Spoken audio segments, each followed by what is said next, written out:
All right, y'all, let's jump back into the book of Esther.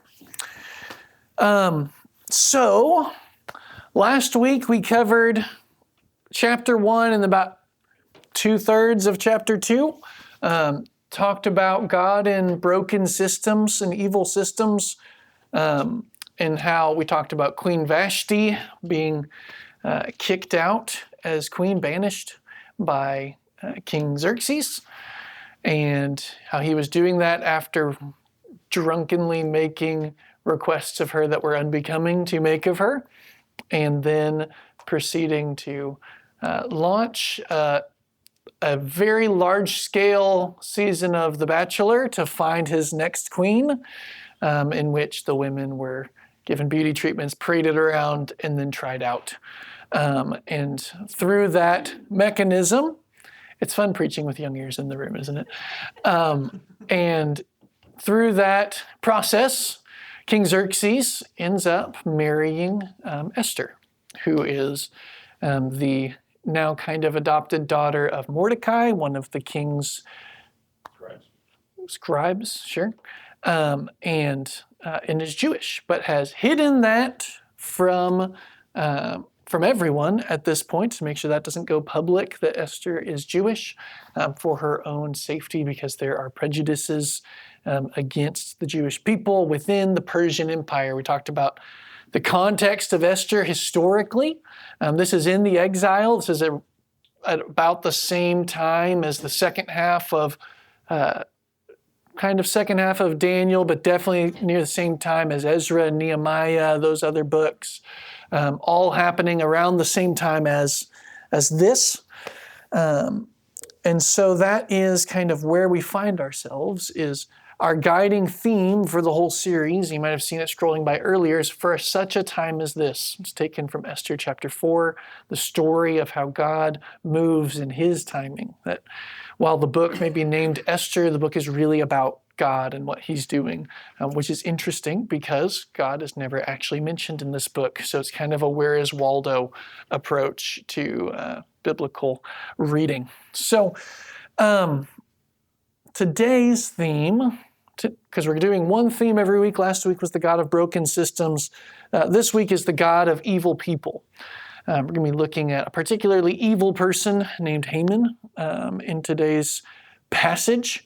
But I wanted to kind of start our time out. I wanted you guys at your table to work out and discuss and try to come up with a definition for the word evil. And I want to challenge you guys to come up with this definition without using a dictionary. So I know that we've got a wealth of information in our pockets, but I'm going to challenge us to lay the dictionaries down, because I want you guys to come up with a definition for evil that comes from your own perspective and your own experiences. Work together, brainstorm, come back to me with a definition for the word evil. Ready, set, go. So I'll insert myself now and kind of call it back. Since we only had one table, I won't task you with summarizing all of that, Barbara. I might on some other ones, but that one I'll spare you. Yeah, I think that you guys wrestled with a lot of the things that one does make it so hard to define evil. That the easiest and the simplest way, which you guys got to really quickly, is that which is against or contrary to the person and work of God. And I think that's a great answer. And then if you ask yourself the question, okay, so now how would I define evil if I was secular? If I didn't have a God by which to reference this. And that's where it gets even more difficult, and philosophers will go round and round in circles until the end of time trying to wrestle up a good definition. The best that I've heard, because evil for the most part is something that when you see it, you recognize it. There's kind of a visceral, guttural element to that, where you're just like, the smell test, the milk's gone bad when you sniff it, that sort of thing. That's definitely present but I think probably one of the best secular definitions I've heard is inflicting purposeless suffering on someone. And even that's imperfect. It's... Because it all depends on the viewpoint of the person that sees it. Yep. How do you define what the purpose is? How do you define? Some people that do a lot of things Right. really, really bad. Yeah, absolutely. They see nothing at all wrong with it. I wouldn't Yeah. think Bill Clinton or Bill Sure. Gates or any of those guys. Yeah, any of the bills, really, So it's just an intensely problematic issue in worldviews to define evil. And you might have heard of people talk about the problem of evil, this idea of how can there be evil in a world where there's a God who is perfectly in control and powerful, and who is perfectly good and loving, and is perfectly knowledgeably knows how to do everything. In that world, surely God would not want there to be evil. So then what? Yeah, I mean, the argument falls apart, and it's really not a great argument against the existence of God, especially because every worldview has a problem of evil to deal with. If you, like we just talked about, if you don't have a God, it's really hard to define what evil is, and how you say what is right and wrong for anybody. If you have this one giant, higher level spiritualism, thinking Hinduism, thinking Taoism, these types of Eastern religions, you run into the problem of they claim that there is just no such thing as evil, that it's all just a misunderstanding of the good, that our perspective is broken, that sort of thing. And you find yourself saying, well, that really just doesn't resonate with the experience of life. And so you have to really suspend disbelief. So every worldview has a problem with evil. I happen to think that Christianity is just the only one that also has an answer for evil. And so that will continue to bear itself out as we go through the book of Esther. And hopefully, just as we continue to study the Bible as a church, we'll continually see God's answers for evil. But with that, you guys did a great job chewing on evil. I want us to do that because we're going to be spending so much time talking about evil today. I wanted you guys to have a good perspective going into it. So with that, let's dive in. We're going to read it all straight through, one big chunk like we did last time, so we can take in the story as much as we can in one go. This is a New Living Translation for maximum readability. One day as Mordecai was on duty at the king's gate, two of the king's eunuchs, Bigthana and Teresh, who were guards at the door of the king's private quarters, became angry at King Xerxes and plotted to assassinate him. But Mordecai heard about the plot and gave the information to Queen Esther. Then she told the king about it and gave Mordecai credit for the report. When the investigation was made and Mordecai's story was found to be true, the two men were impaled on a sharpened pole. This was all recorded in the book of the history of King Xerxes' reign. More on that later. Sometime later, King Xerxes promoted Haman, son of Hammedatha the Agagite, over all the other nobles, making him the most powerful official in the empire. All the king's officials would bow down before Haman to show him respect whenever he passed by, for so the king had commanded. But Mordecai refused to bow down or show him respect. Then the palace officials of the king's gate asked Mordecai, "Why are you disobeying the king's command?" They spoke to him day after day, but still he refused to comply with the order. So they spoke to Haman about this to see if he would tolerate Mordecai's conduct, since Mordecai had told them he was a Jew. When Haman saw that Mordecai would not bow down or show him respect, he was filled with rage. He had learned of Mordecai's nationality, so he decided it was not enough to lay hands on Mordecai alone. Instead, he looked for a way to destroy all the Jews throughout the entire empire of Xerxes. So, in the month of April, during the 12th year of King Xerxes' reign, lots were cast in Haman's presence. The lots were called Purim. That'll be important later. To determine the best day and month to take action.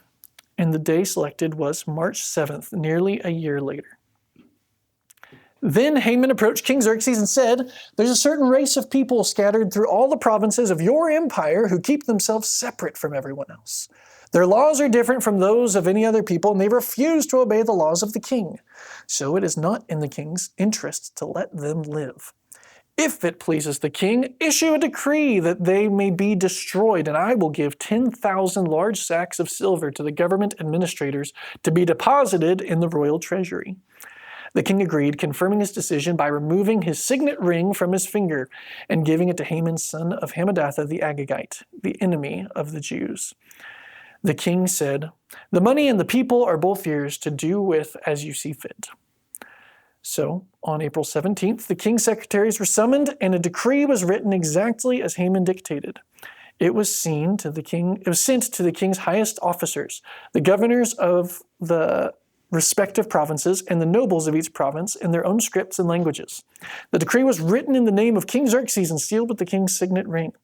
Dispatches were sent by swift messengers into all the provinces of the empire, giving the order that all Jews, young and old, including women and children, must be killed and slaughtered and annihilated on a single day.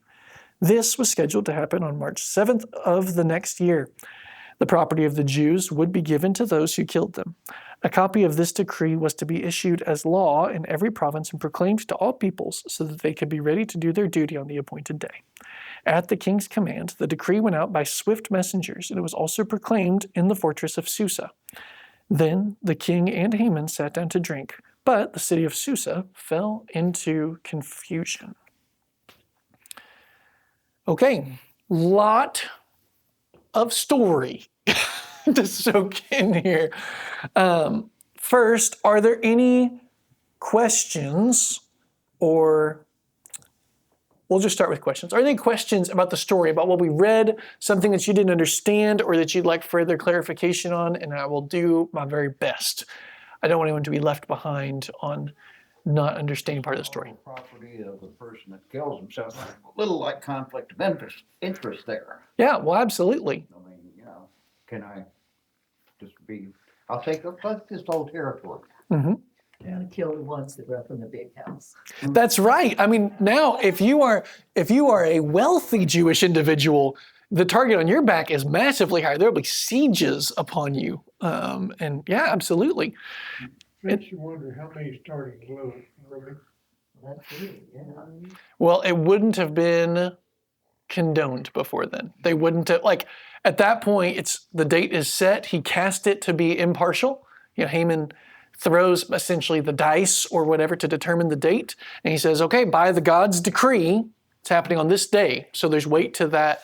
The Medes and the Persians as well is the law of Medes and Persians can't be overturned. This is an immensely binding legal act by Haman and King Xerxes. So to start early on the killing would be to be in violation of the law. You don't kill them, you just kind of Maim them.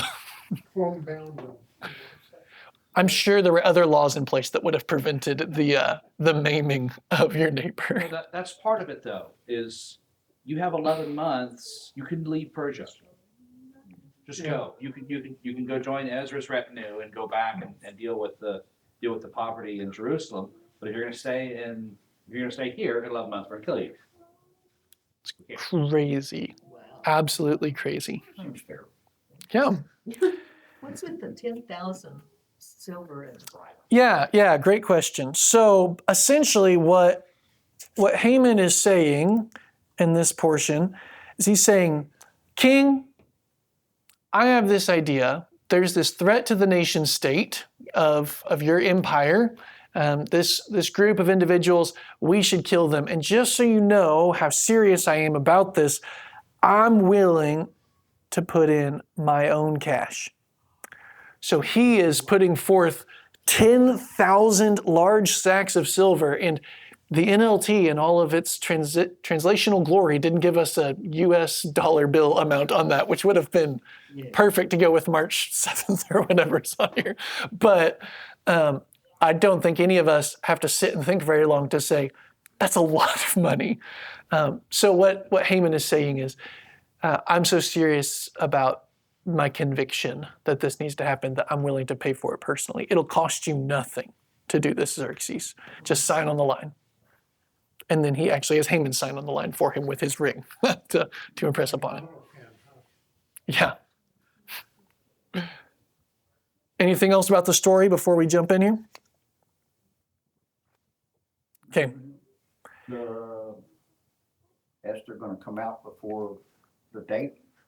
Stay tuned. The answer is yes. Because we, yeah. Yes. Thankfully, the book of Esther reads, Michael says, lots of money. 30. Lots of money is the answer. Oh, wow. Well, you gotta Wow. figure silver was much more important than gold back then. But that's today's silver. Sure. It may have been worth more or less.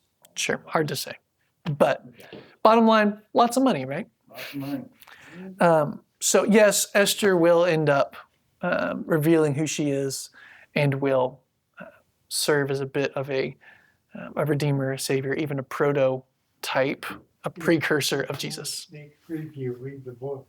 That's right. I've never read the Old Testament. So You know, it's great. You're going to get a lot of Old Testament today, Dan. We're going all over the place.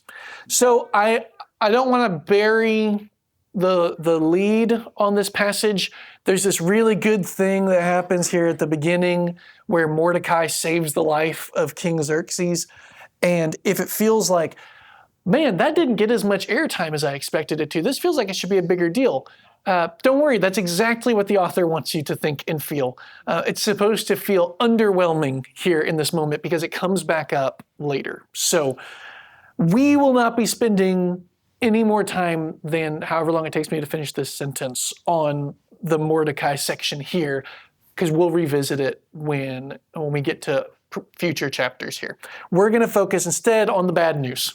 Haman, the bad guy. So who is Haman? Well, thankfully, we're given a lot of description about who Haman is. In chapter 3, verse 1, Haman is essentially the second in command of Xerxes' empire in Persia. Haman is owed high honor and respect, as we see in the next verse. Haman is proud. You can see that in his outrage in verse 5, that Mordecai would not bow down. He is filled with rage, which would tell us he is prideful. Haman also has a hatred for the Jews, and he's called an Agagite. Put a pin in that. We'll come back around to that here in a little bit. That's in verse 1 and down in verse 10, called an Agagite. But in verse 6, we also see he has a particular hatred for the Jews, because when he learns that Mordecai is a Jew, he decides it's not enough to only kill Mordecai and to punish him, but actually instead, he looks for a way to destroy all the Jews throughout the entire empire. So he has a particular hatred for the Jewish people. In verse 8, we see that Haman is cunning and manipulative in the way that he approaches Xerxes and talks about this.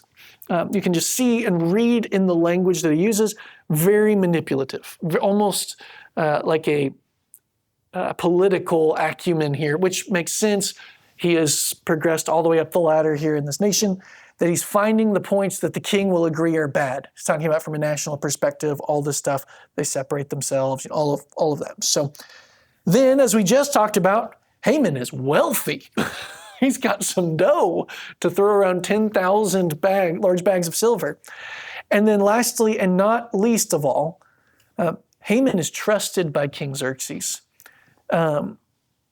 Removing the signet ring from his finger and giving it to Haman is a... Backstory. Why would he be trusted by it? He didn't save anybody. Sure.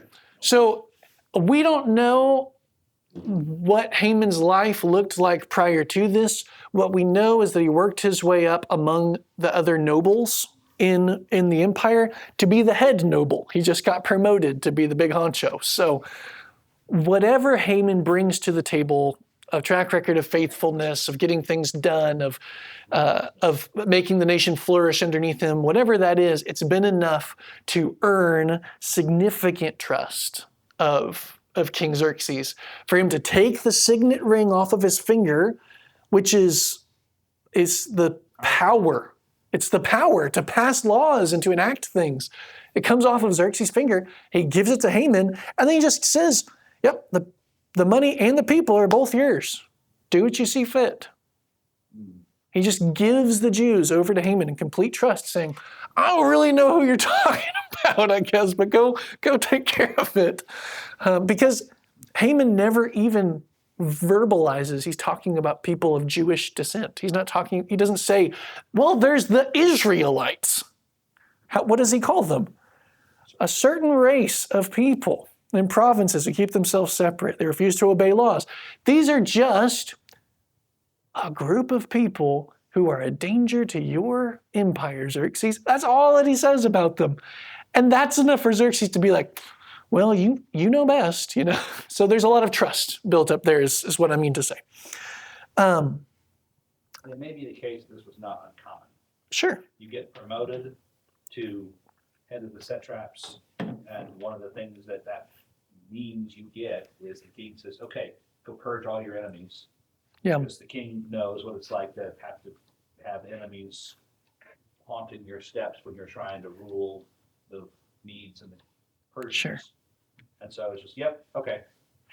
Yep. Time for you to do it. Go purge all your enemies. Haman, instead of using that to advance his political position, says, I'm gonna Settle a grudge. spoilers. Yeah. I'm gonna do the thing that I've been trying to do for a while. Okay, so it's no stretch to say Haman is an evil man. And to use the modern term, he's specifically an anti-Semite. He is anti-Semitic, meaning he's against the people of Shem, which is the son of Noah, who after the flood, it's through the line of Shem that the Israelites come. That's where you get the term anti-Semite, drop the H from Shem. So, fun fact for the day. No. No, there's other, everyone's the line of Noah, but not everyone's the line of Shem. Yeah, that's what I thought you said. So Noah's son's name is Shem, and from the Shemites came the Israelites later on. Oh. So I have a sheet on your table that you guys have already kind of been poking and prodding at, because how could you not when the title is Haman versus Hitler, which honestly just sounds like a really bad WWE like SmackDown parody night, you know, where they dress up and go to the octagon to handle their things. It's not. This is kind of an analysis, because I want to put a little bit of context on who Haman is and what he's doing in this moment, because we have a very, rightly so, high view of the evil that Hitler did. Like when you say most evil people in history, Hitler is always in the conversation. And so it's really striking to put him on here. What I did is I took some quotes from Haman in our passage today, and I put them up against some quotes from the famous Hitler letter, which is the first written record of his thoughts on the Jewish people that he writes to Adolf Gimlich. I didn't get enough phlegm in that, but I didn't take German, so my bad. So broke it down to like three kind of main thoughts. So one, the assertion is made that the Jews are not part of our nation because they separate themselves. Obviously, we just saw Haman say Jews keep themselves separate from everyone else. Hitler says the Jew himself never classifies himself as a Jewish German, a Jewish Pole, a Jewish American, but only a German, a Polish, and American Jew. From the foreign nations in which midst he lives, the Jew has adopted very little more than their language. A German who is compelled to use French in France, Italian in Italy, Chinese in China, does not thereby become a Frenchman, an Italian, or a Chinese. Similarly, a Jew who happens to live among us and is thereby compelled to use the German language cannot be called a German.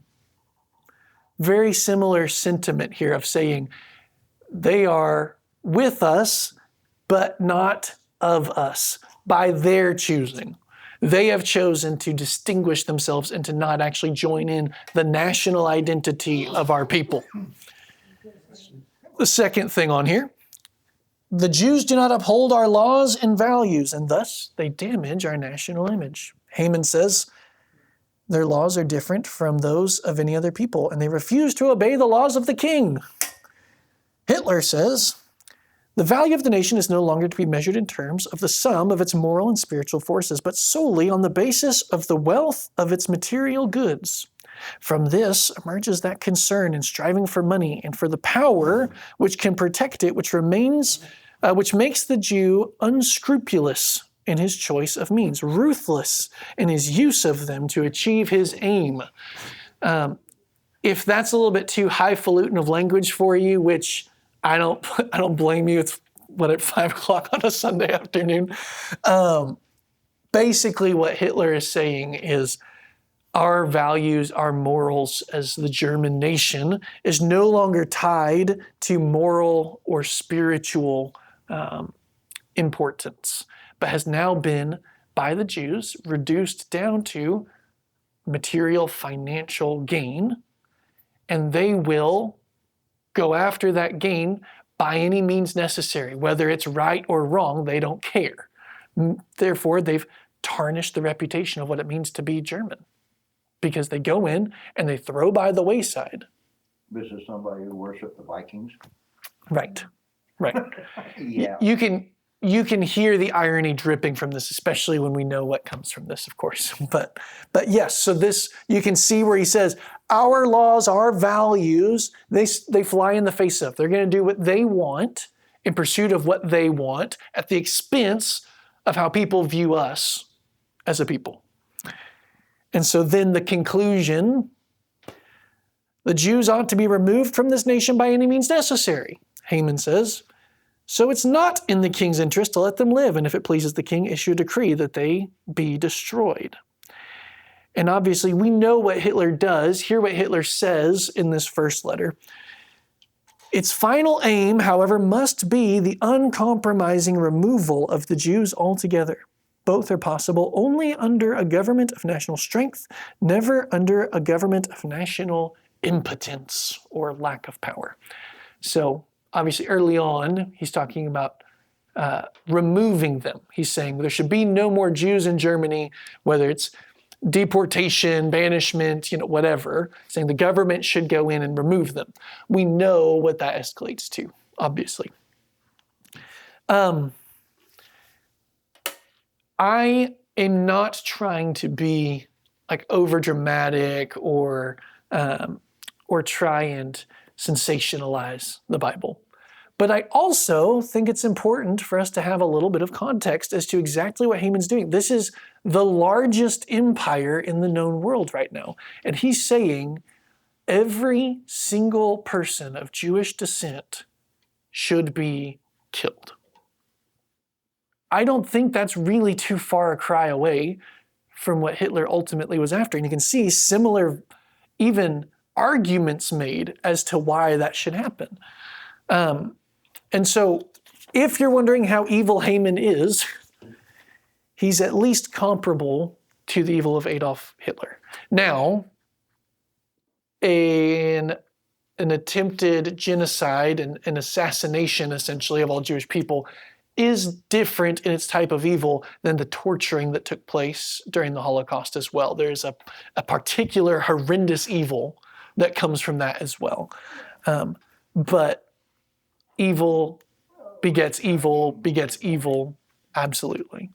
Absolutely. You had 11 months. Well, 11 months is 11 months. I mean, basically Get your affairs in order. Warsaw Ghetto was closed one day, and a year or so later, they came with the cars. Yeah. Rounded them up. Absolutely. So obviously we're not here to talk about, who's the most evil of all the evil guys, but we can say definitively, surely, Haman is evil. And he makes that position clear. And let's jump into the next thing here, which is Haman is called an Agagite, which is odd. So it's in verses 1, it's in verses 10. I circled them for us earlier. But what's weird about that, because it's super normal for us to see somebody called so-and-so the blankite, just fill in. It's Old Testament all the time, telling where someone's from. Normally, that would be tied to a nation, like the Jebusites, that they would be from that region. There is no region of Agag, no nation of Agag. Doesn't exist. Agag is the name of the king of the Amalekites during the reign of King Saul. So it's a very weird thing to cite this. It's clearly a hyperlink back to 1 Samuel 15. And so we're going to go back to 1 Samuel 15 to look at what is Agag and what's the importance here. If you've been doing the read through the story of the Bible in a year reading plan with us, we actually read this not too long ago. And so Jasper loved the story, by the way. He thought it was so cool. So I'm going to read a few selections for us from 1 Samuel 15 because I've already read a whole chapter for you guys, and that felt like maybe too much to ask to do another whole chapter. So I'll read several pieces here, verses 1 through 3. One day Samuel said to Saul, "It was the Lord who told me to anoint you as king of his people Israel. Now listen to this message from the Lord. This is what the Lord of heaven's armies has declared. I have decided to settle accounts with the nation of Amalek for opposing Israel when they came from Egypt." We'll come back to that in a little bit.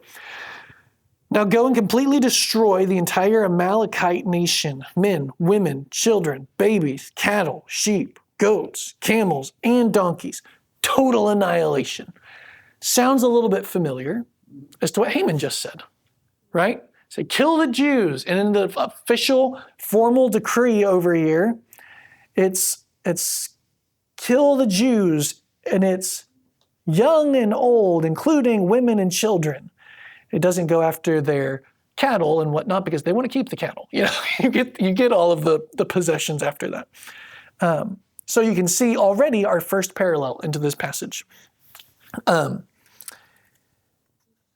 come back to the Amalekites here in a second. This is a reference to Exodus 17. Steady on, 7 through 9. Then Saul slaughtered the Amalekites from Havilah all the way to Shur, east of Egypt. He captured Agag. There he is, the Amalekite king, but completely destroyed everyone else. Saul and his men spared Agag's life and kept the best of the sheep and goats, the cattle, the fat calves, and the lambs. Everything, in fact, that appealed to them. They destroyed only what was worthless or of poor quality. Obviously, Saul did not do what he was told. Not only does he have all of this material wealth that he's kept for himself and his men, but also the king, Agag. Down to 13 through 15. When Samuel finally found him, Saul greeted him cheerfully. "May the Lord bless you," he said. "I've carried out the Lord's command," which is a lie. "Then what is all this bleating of sheep and goats and the lowing of cattle I hear?" Samuel demanded. It's true that the army spared the best of the sheep, the goats, the cattle, Saul admitted, but they're going to sacrifice them to the Lord your God. We've destroyed everything else. Still hasn't referenced Agag, who's still alive, is not taking on any of the responsibility and accountability for violating the command of the Lord. Is instead putting all the blame on his men. As the king, he's blaming his soldiers for doing this. 22 through 23. But Samuel replied, "What is more pleasing to the Lord, your burnt offerings and sacrifices, or your obedience to his voice? Listen, obedience is better than sacrifice, and submission is better than the offering the fat of rams. Rebellion is as sinful as witchcraft, and stubbornness as bad as worshiping idols. So because you rejected the command of the Lord, he has rejected you as king." So obviously, the big takeaway here, obedience over sacrifice. Saying, you've misunderstood what worship is, what it means to be in relationship with God, what it means to be the people of God. Obedience is the pathway to relationship, not paying with sacrifices is not the way to relationship. So you can never say sorry enough times and atone for your sins enough, do enough good works, all this stuff to make up for the baddies. You've missed it altogether. The point is obedience, because when you draw near to God, he draws near to you.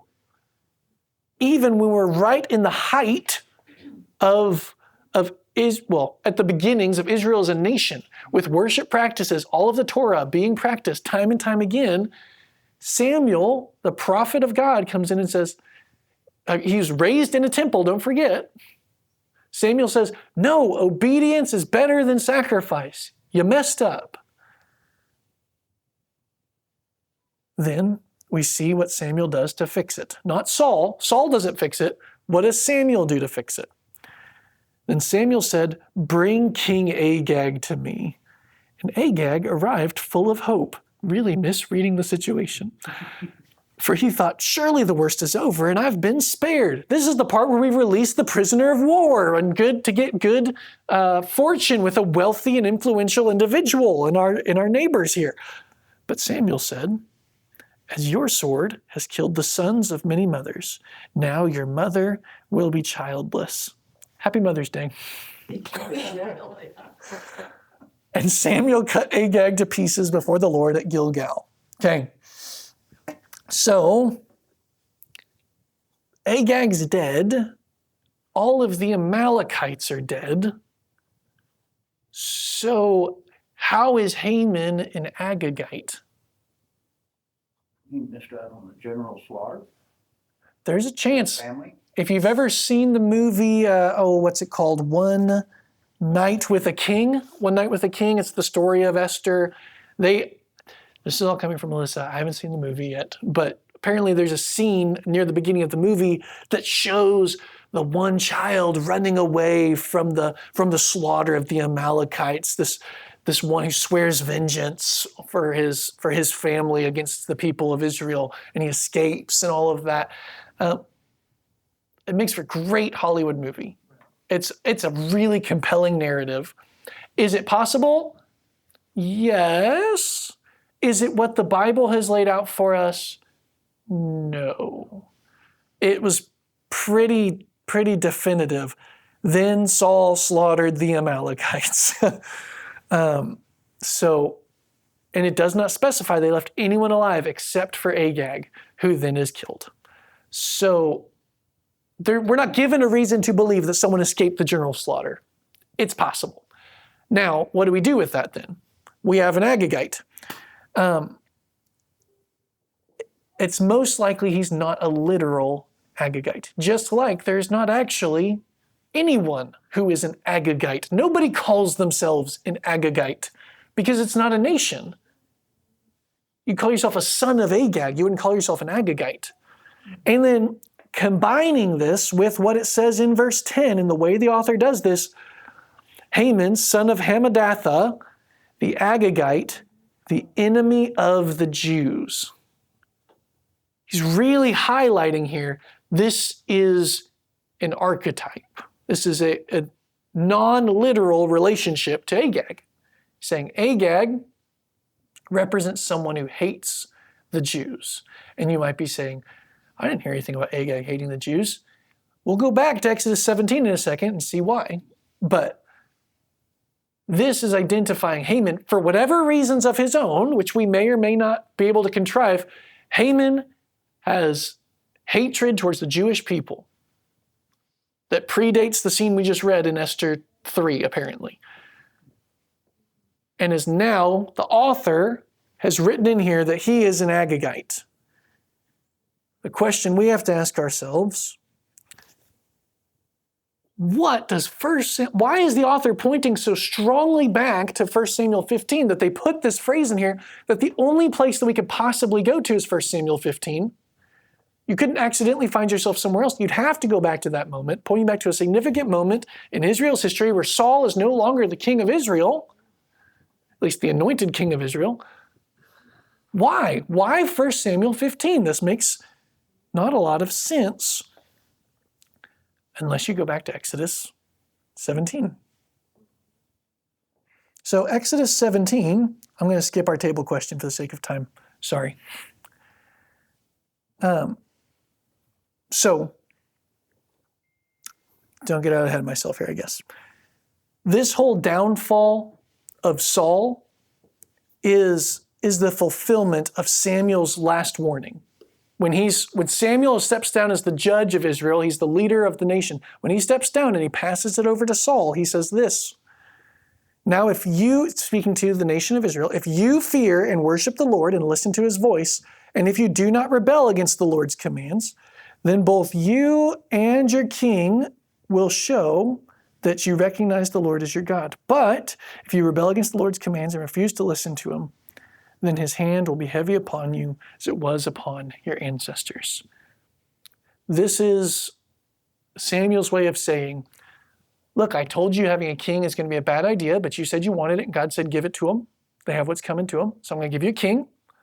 Just know, when you and the king are on the same page, it's great. And you guys are on God's page, it's great. When one of you is not on the same page of God, the whole nation will suffer. Whether it's the king or the people, the whole nation will suffer as a result of that. And we see that 3 chapters later when Saul does this. It doesn't take very long for him to mess everything up. So, ultimately, Israel asking for a king is a rejection of God. And God says this, I'm not making this up, he says this to Samuel. This is not a rejection of you, Samuel, as the judge of Israel. This is a rejection of me. I'm the king, I'm the leader, I'm the savior, I'm the judge. And the people have rejected me in those roles. So let me show you why it fails. Enter Saul. Now, we're just going to go back one more hyperlink. I know this is like Old Testament rabbit trail today, but I promise it all goes to understanding Esther 3. Exodus chapter 17 is tied to that phrase I underlined here. They're going to settle accounts with the nation of Amalek for opposing Israel when they came from Egypt. In Exodus chapter 17, here's what happens. The Israelites are fresh crossing the Red Sea. They are haggard. They've just started getting fed manna because all the bread they brought with them has run out. They just, like a verse before, just got water from a rock. And now the Amalekites attack. The Amalekites see a vulnerable people group with a lot of possessions that they've taken from Egypt, basically just robbed their Egyptian neighbors blind on their way out. Big game. Yeah. Exactly. Scripture says, so you will plunder the nation of Egypt. So there you go. God said it. And so the Amalekites attack the Israelites. Moses sends out his protege Joshua to go lead the battle against the Amalekites. While Moses, his brother Aaron, and this other guy, Hur, goes up to the hilltop, and as long as Moses can hold up the staff of God, the Israelites are winning the fight. His arms get tired and they start to go down, the tides of the battle start turning and Israel's losing. And Moses is not strong enough to keep his arms up. So what does he do? He enlists the help of Aaron and Hur, and they each hold up one arm until the battle is won. Kid of mine is like over 80 years old at this point. And that's a tough ask. And so then, this is what God says after the battle to Moses. Write this down on a scroll as a permanent reminder and read it aloud to Joshua, who we know God is already grooming to be the next leader of the Israelites. I will erase the memory of Amalek from under heaven. God has promised to wipe out the Amalekites, all the way back in Exodus 17. Now, several generations later, God says, all right, it's time. And so now we're going to take what can you learn from Exodus 17 that'll help us understand 1 Samuel 15, that'll help us understand Esther 3. Isn't studying the Bible fun? So what we see in Exodus 17 with Moses is, one, it is God who delivers his people. Who wins the battle? The tiny, haggard, inexperienced, under-equipped, nomadic army of Israel, or the Amalekites? Who attacked first? It should be the Amalekites. Israelites have no way they can win except that it is God who delivers them. Further evidenced by the fact that it's when the staff of God is raised. Number 2, one man is not strong enough to fulfill God's command to lead. That's what we see with Moses. He goes up there. He's not strong enough to hold this up. So when he can't do it, God raises up other people around him to help him, because 1 was not enough. And 3, God will judge those who prey upon the vulnerable. The Israelites were very vulnerable in that situation. And it's funny because there's 2 different people groups that are actually mentioned in 1 Samuel 15. The Amalekites, who are the ones who get wiped out, and then I skipped over where they talk about the Kenites. The Kenites are the opposite of the Amalekites. When the Israelites enter or cross the Red Sea, it is the Kenites who escort them around and walk with them. And Jethro, the father-in-law of Moses, is a Kenite and have allied themselves with Israel.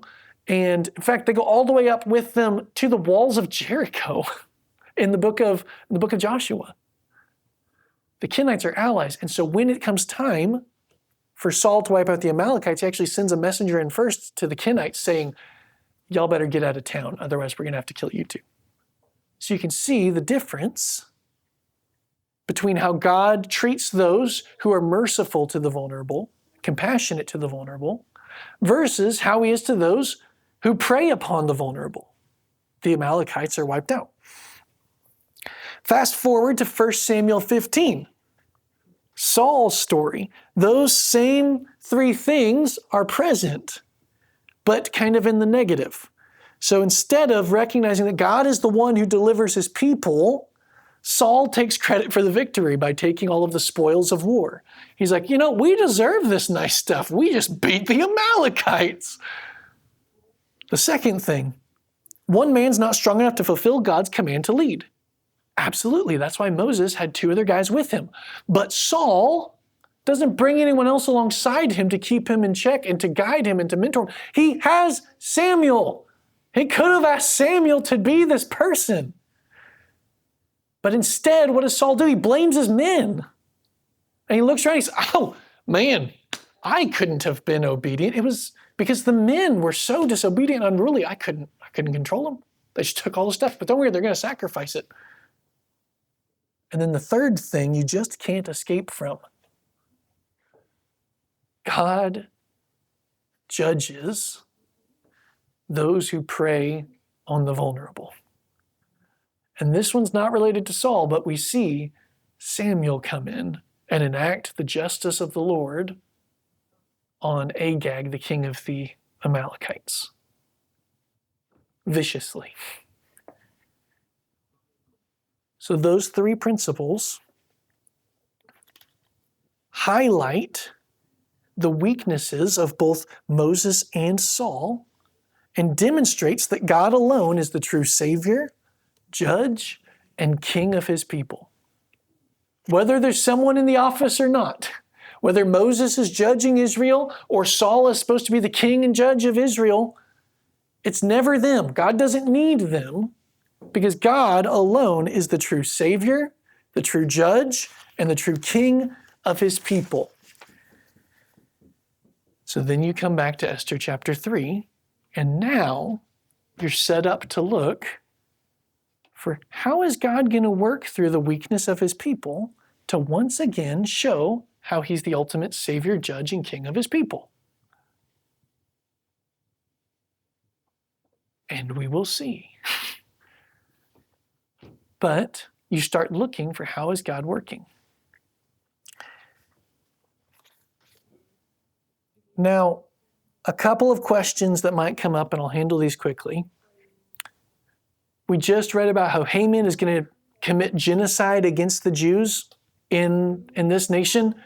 Right after we just went back to a hyperlink where God commits genocide against the Amalekite nation. Is God just as bad as Haman? Short answer is no. Long answer can be found on our YouTube channel because Michael preached on genocide in the Bible like almost 2 years ago. So you can find that in our Problematic Passages series. But Haman is not like God in the way that he declares that a people would be wiped out. Haman is like the Amalekites who prey upon the vulnerable. In Esther, who is the vulnerable people? It is the nearly powerless Jews who have been exiled, removed from their country, and now are living in the citadel of Susa and are hiding their national identity from people. They're vulnerable, and Haman uses his power to prey on them. And God judges those who prey on the vulnerable. And Haman will meet an end deserving of this evil. Now, the last thing. What the heck does this have to do with us? 21st century Christians living in Norman, Oklahoma. Why do we care about what happened in Esther 3, and 1 Samuel 15, and Exodus 17? Sounds like not my pony, not my circus, not my farm, not my monkey, not my circus, whatever. Not my monkeys, not my circus. That's right. There There are three things to take from this: evil, obedience, and justice. Those three things need to be walked out together in this. Let's look at each. Evil. We will be confronted by evil every day for the rest of our lives. Whether you are the Israelites in Exodus 17 and the great evil of, wow, we just barely survived thirsting to death, and now the Amalekites are attacking us. Or if you are in 1 Samuel 15, and it is Saul having selfish motivations in serving God and giving God a bad name and representation, or the great evil that the Amalekites and Agag had committed, making, like it said, many mothers childless. Or if you're in Esther and it's Haman committing racial genocide, you'll be confronted by evil every single day. Evil of great magnitude, like the Holocaust. Evil of horrifying quality, like serial killers, Charles Manson, these types where you're just like, I can't even imagine committing that kind of evil. The evil of the everyday mundane life, like horribly rude drivers on the interstate. Evil of personal impact, like the loss of a loved one or adultery in a relationship or something that just cuts deep. You will be confronted by evil every day for the rest of your life. How are we meant to respond? In obedience, the second thing. We do what God has commanded of us, whatever that entails. No matter the cost to us, we will be obedient to God. Moses' arms were held up. That was what he needed in order to be obedient to God. Saul is reminded that obedience is better than sacrifice. Mordecai obeys God and risks his very life by not bowing to Haman because he believes he should bow to no one other than God. How are we instructed to be obedient in the face of evil people? Well, here's a couple of the things it says in the New Testament to believers of how to interact with evil people. Love your enemies. Turn the other cheek. When they ask you to carry their bag for 1 mile, you carry it for 2. That's where the phrase, go the extra mile, comes from. Be gentle and respectful in the way that you respond to those who are attacking your reason for hope. Not what you would expect, not what you would want to hear. I would much rather be Joshua striking down the Amalekites than to be sitting back and engaging evil people with the obedient love of Christ. And yet, that's exactly what Jesus did by going to the cross. The root DNA of the gospel is that when we face enemies, evil people who seek to hurt and to destroy us, is not to hurt them back. The most beautiful picture of that is when they come to arrest Jesus and Peter pulls out the knife and tries to cut off the guy's ear and succeeds. And then Jesus says, those who live by the sword die by the sword. Doesn't that sound like what Samuel just said to Agag? And Jesus takes the ear and he heals his enemy. We're meant to love our enemies. So then you're saying, but that's just not fair. How are they? They're never going to be punished. They need to be punished. And that's where justice comes in. What New Testament justice looks like is leaving judgment to God and to be an agent of redemption. So we do not have revenge going after someone to try to give them what they deserve, but actually we go to the vulnerable and we pull them up. Agents of redemption. We go to the evil people and we share with them the good news of the gospel to say there is no sinner too far away to be saved by the grace of God. I was like you too. Saul would add that message, huh? Exactly right. And he does have that message, doesn't he? And speaking of old Paul, what does he say in Romans 12? Dear friends, never take revenge. Leave that to the righteous anger of God. For the scriptures say, I will take revenge, I will pay them back, says the Lord. Instead, if your enemies are hungry, feed them. If they are thirsty, give them something to drink. In doing this, you will heap burning coals of shame on their heads. Don't let evil conquer you, but conquer evil by doing good. It's the upside-down nature of the kingdom of God. And don't get any ideas. This burning coals of shame on their head, not as much of the pain inducing that you would hope. It's not the, oh, don't worry, you're getting them. Oh, you're getting them. What do coals do? They purify. What does God's angels, the seraphim, do to Isaiah in Isaiah chapter 6 when he says, woe is me, I am undone, for I am of unclean lip. I'm unclean, I come from a people of unclean lips.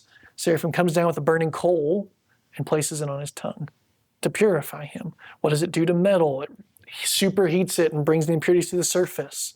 That's what's happening here. Burning coals of shame heaped on their heads is not you saying, I'm going to set you on fire. It's saying, when I do this, I'm purifying you, and it will probably be uncomfortable.